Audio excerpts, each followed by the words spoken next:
Tudo que é em nós, Senhor, te louva. Tudo que é no nosso coração, Senhor, tudo que é na nossa vida, todo o nosso corpo, toda a nossa alma, todo o nosso espírito te louva, Senhor. Davi nos ensinou, Senhor, que às vezes nós precisamos ordenar, Senhor, a nossa alma, o nosso corpo, o nosso espírito a te louvar, a te adorar, simplesmente porque tu és Deus, nenhum outro motivo, Senhor. Só o fato de tu seres Deus já é o motivo de nós cantarmos para ti eternamente e dizer que tu és santo, Senhor. Só isso. Mas nós te agradecemos porque, além de tu seres Deus, tu és o nosso Pai. Nós te agradecemos por isso, Pai. Te agradecemos. Eu derramarei o meu coração como água ao Senhor,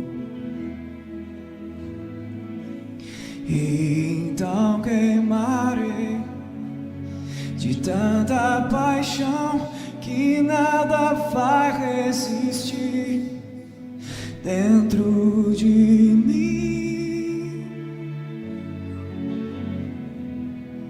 dentro de mim.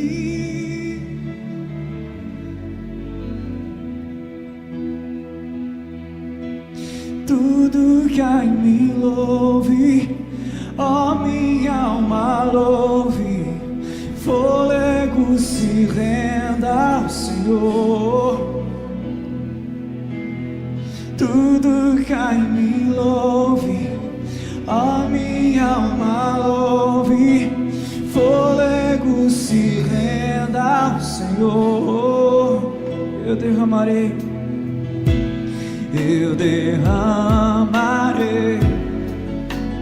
meu coração como água ao Senhor,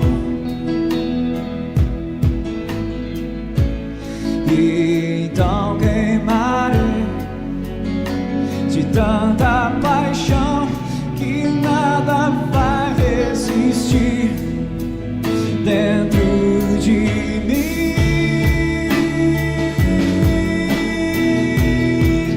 Dentro de mim,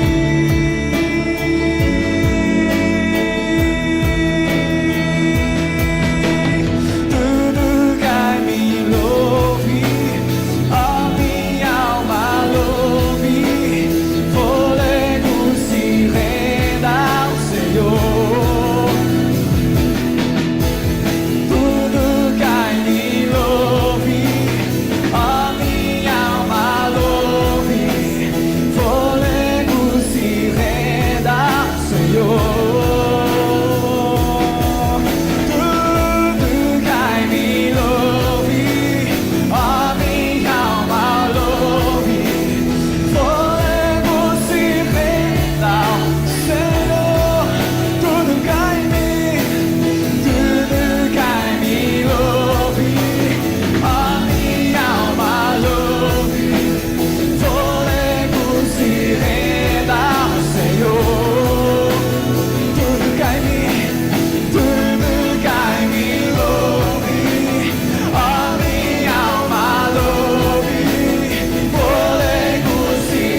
se renda ao Senhor, pois tu és Deus e não há outro nos céus a quem os anjos se rendem e te adoram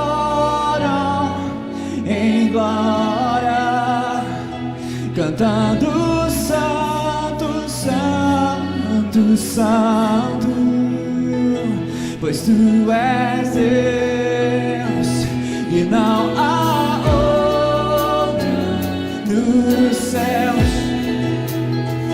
a quem